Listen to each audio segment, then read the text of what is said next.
चमक नावाचा on demand laundry service business ज्यावेळी आम्ही चालू केला मुंबईमध्ये, त्यावेळी पहिल्या महिन्यामध्येच आम्हाला जवळपास 1000 कस्टमर आले आणि आम्ही खूप खुश झालो. कारण मुंबईसारख्या शहरामध्ये झालं. दुसऱ्या महिन्यामध्ये 2000 आले, आम्ही आणखीन खुश झालो.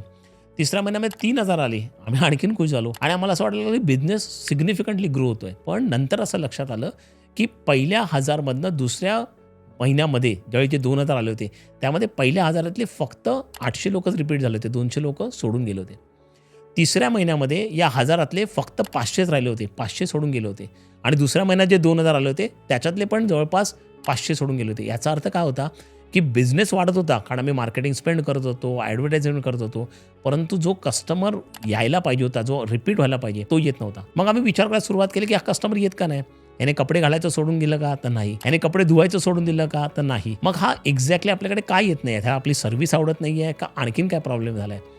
मग आम्ही चौथ्या महिन्यामध्ये मार्केटिंग पूर्णपणे बंद केलं आणि सांगितलं पहिल्या महिन्यामध्ये जे 1000, 2000 आणि 3000, 6000 कस्टमर त्यांच्याकडे पुन्हा जा आणि त्याच्यातनं ते काय येत नाही आहेत तो आयडेंटिफाय करा. आणि मग कळायला लागलं की कारणं काय आहेत, की बरेच जण मायग्रेट झाले म्हणून येत नाही आहेत किंवा बऱ्याच जणांनी आता वॉशिंग मशीन घेतली म्हणून येत नाही आहेत. काहींनी मेड सर्वंट ठेवली म्हणून येत नाहीत. काहींनी तर चक्क लग्न झालं, आता बायको आहे म्हणून येत नाही आहेत. अशा प्रकारची वेगवेगळी कारणं कळली आणि मग आम्हाला कळलं की आमचे अल्टरनेटिव्हज हे आहेत, दुसरी लॉन्ड्री नाही आहेत. आणि मग त्यांना प्लग करण्यासाठी आम्ही वेगवेगळ्या प्रकारचे मार्ग शोधून काढले. जसं आम्ही पॅकेजेस सुरू केले, की तुम्ही जास्तीत जास्त आलात तर तुम्हाला कमीत कमी प्राईस द्यावी लागेल.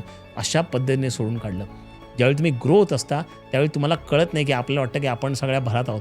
परंतु कुठे ना कुठे रिपीट कस्टमर्स का येत नाहीत हे ओळखणं अत्यंत गरजेचं आहे. जर का आपल्याला बिझनेस आपल्याला वाढवायचा असेल आणि कस्टमर रिटेन करायचे असतील तर.